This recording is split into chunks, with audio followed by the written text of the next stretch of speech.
Développer une application mobile avec ces fameux outils IA comme Bolt, Lovable, Cursor et j'en passe. Est-ce que c'est réellement possible?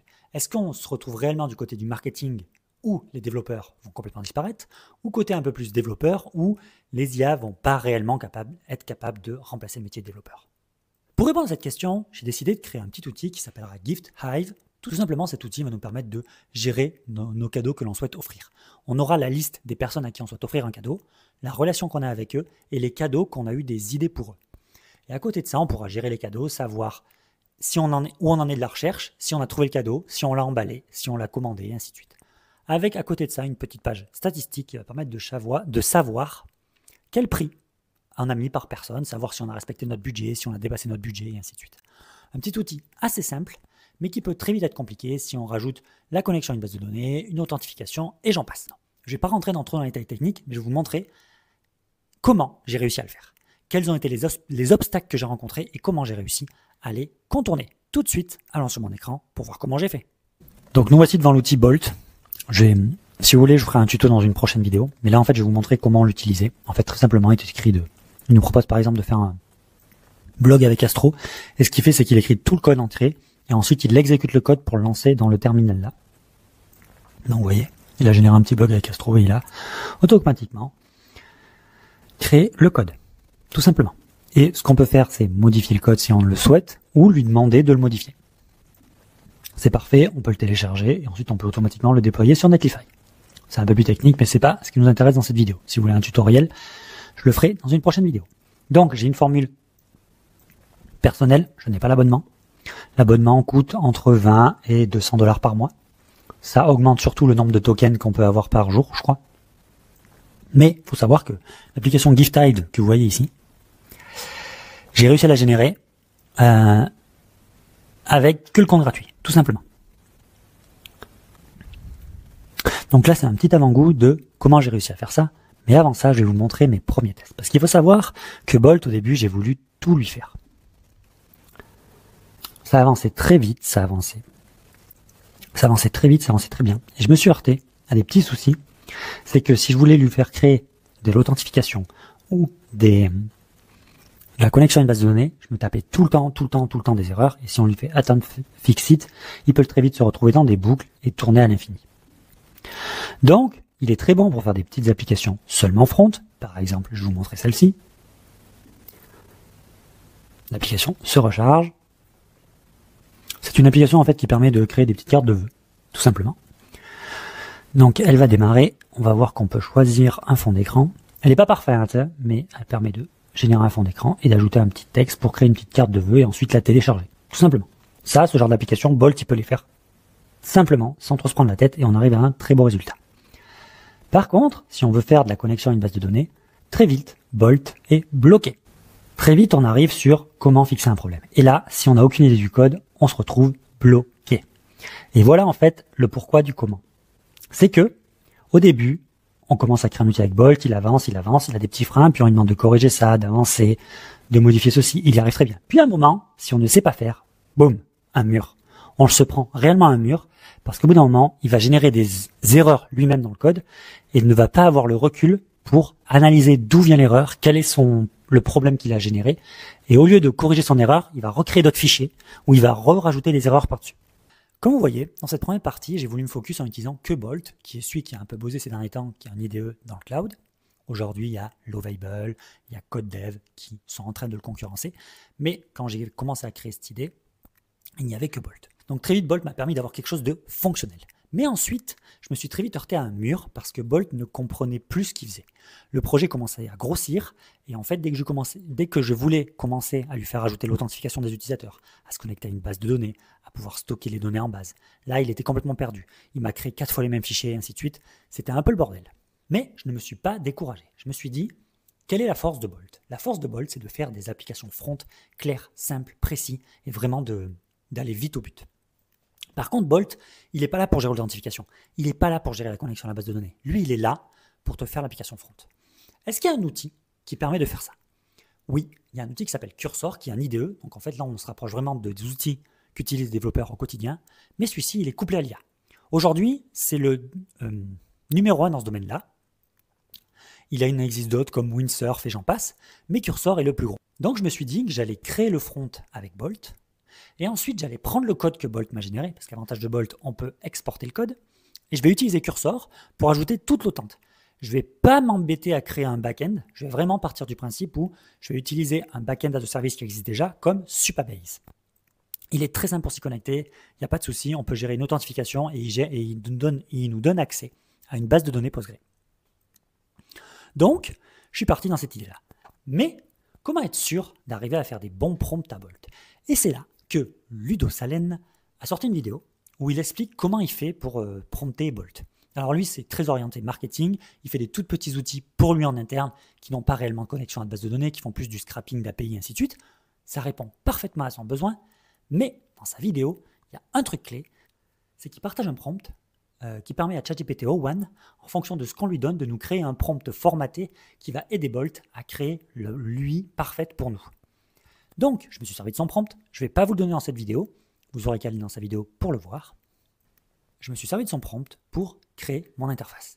Et on va aller sur mon écran pour voir le résultat et voir tout mon process, comment j'ai créé le truc dans Bolt.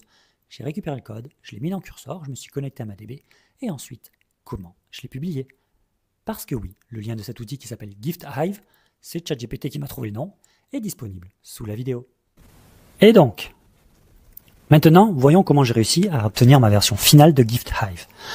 J'ai réussi à faire quelque chose plus dans le genre, une courbe, donc c'est-à-dire on progresse continuellement même si on a des creux. Pour cela, j'ai utilisé 3 outils, ChatGPT o1, Bolt et Cursor. Commençons par ChatGPT o1. Comme dit précédemment, il y a un prompt dans la vidéo de Ludo Salen, je le remercie vraiment, qui permet en fait de avoir quelque chose dans ce genre-là. C'est-à-dire, il donne un objectif concret à Bolt, des fonctionnalités à créer, comment le design de la vue, la gestion des destinataires, les recherches avancées, les notifications et ainsi de suite. Le design que l'on souhaite et comment appeler sa marque. Gift Hive, comme je vous l'ai dit, ça a été trouvé par GPT-4o. Par ChatGPT o1, pardon. Ensuite, j'ai pris ce prompt et je l'ai mis dans Cursor. Donc voilà dans mon prompt sur Cursor, donc je lui ai collé ici. Et de là, il a commencé à me générer du code. Il y a eu beaucoup de discussions entre lui et moi, parce qu'au début, il m'a généré juste la page. Il y avait les destinataires, mais on ne pouvait pas interagir avec. Il y avait le tableau de bord, mais on ne pouvait pas interagir avec. Mais en termes de design, c'est plutôt propre. La page aide, personnellement, dans la version finale, je l'ai enlevée. Et la page paramètres, je ne l'ai pas encore faite. Donc, ce qu'on va faire tout simplement, c'est que je vais vous montrer à quoi consiste l'outil aujourd'hui dans Bolt. Avec la version Cursor, on le verra tout à l'heure. Dans Bolt, ce que je peux faire, c'est créer un utilisateur. Donc, je vais me créer moi-même, tout simplement, on va pas s'embêter, pour faire un petit exemple, pour voir jusqu'où il a réussi à m'amener. La relation, c'est moi-même. Préférence, je vais mettre tech, parce que j'aime beaucoup tout ce qui touche à la tech. Et le budget pour moi-même, parce que je suis un gros taré, je mets 2000 balles. Donc vous voyez, ça me crée mon utilisateur Maxime. Très bien. Donc ensuite, ma liste de cadeaux. Donc je vais pouvoir ajouter un cadeau. Je vais par exemple ajouter des Meta-Ray-Ban.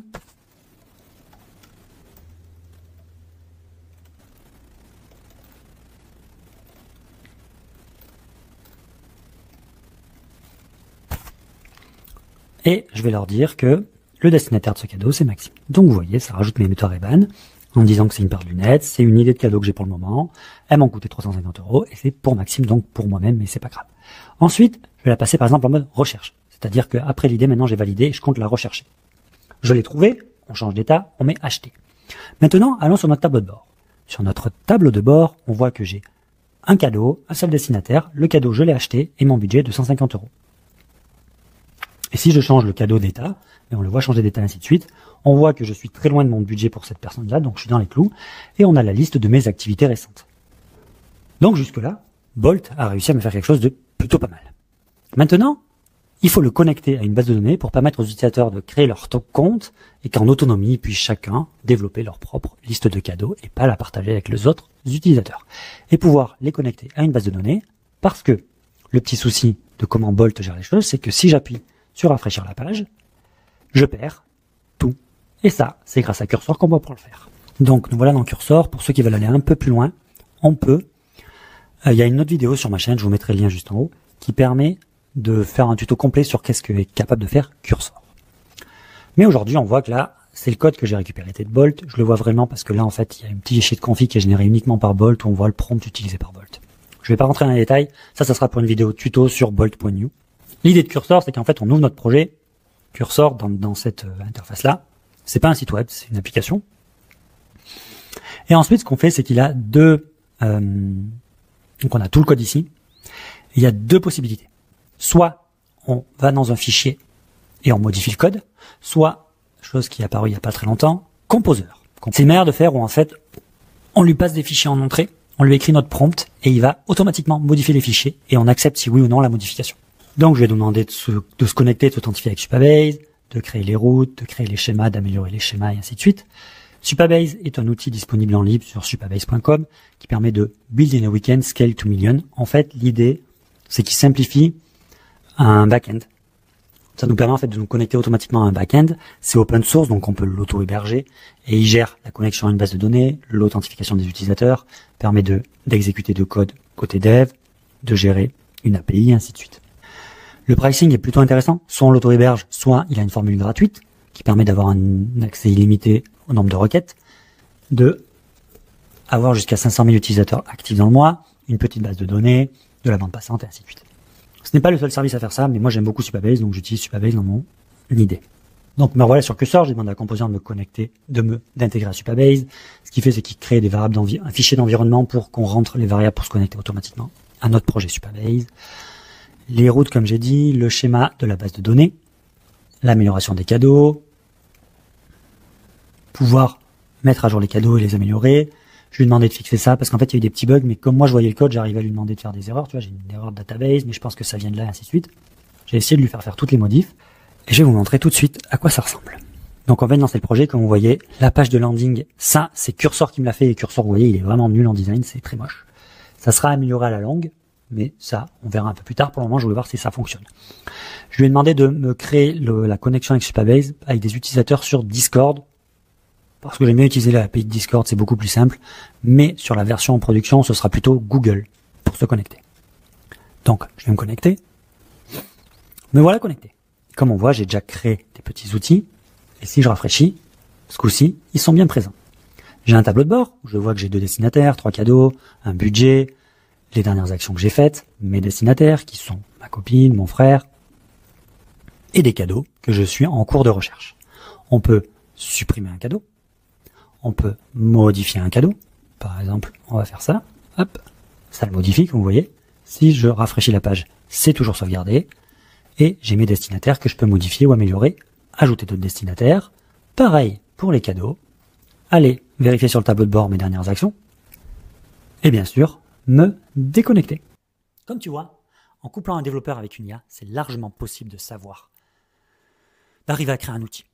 Aujourd'hui, les outils comme Cursor, Bolt sont plus là pour accélérer, aller beaucoup plus vite dans la création d'outils pour des designers, des développeurs. Par contre, il faut avoir un petit background et comprendre comment ça marche derrière. Sinon, quand il va te remonter des erreurs, tu ne vas pas pouvoir l'aiguiller pour l'aider à aller dans la bonne direction, si tu ne sais pas comment ça marche derrière. Par contre, si toi tu sais comment ça marche derrière, ce genre d'outil te fait gagner un temps fou. Cela te fait vraiment progresser énormément et aller beaucoup plus vite. Je pense qu'à l'avenir, les développeurs vont avoir une vision un peu plus au-dessus de leur code, plus pas juste être là pour écrire des lignes de code, ils vont être là pour avoir une vision plus globale, comprendre une architecture globale de toute leur application et avoir des agents IA qui vont chacun servir dans leur domaine. Un spécialisé en front, un spécialisé en base de données, un spécialisé en requête SQL, un spécialisé en déploiement et ainsi de suite. Et c'est eux qui vont avoir une vision globale et essayer d'aider tous ces agents à avancer dans la bonne direction. Si toi aussi tu as envie de créer un outil, que tu as un outil en tête, n'hésite pas à te servir de ces outils IA. O1 pour le brainstorming et créer les prompts, Bolt pour le front, pour le design, et Cursor pour se connecter à une base de données style Supabase ou autre. Si tu as des questions, la section commentaires est là pour ça, je me ferai un plaisir d'y répondre. Et si tu souhaites aller un peu plus loin, tu trouveras aussi en commentaire une liste d'outils IA utiles et pratiques au quotidien, dont ChatGPT, Bolt et Cursor font partie, mais pas que. Sur ce, tchuss tout le monde!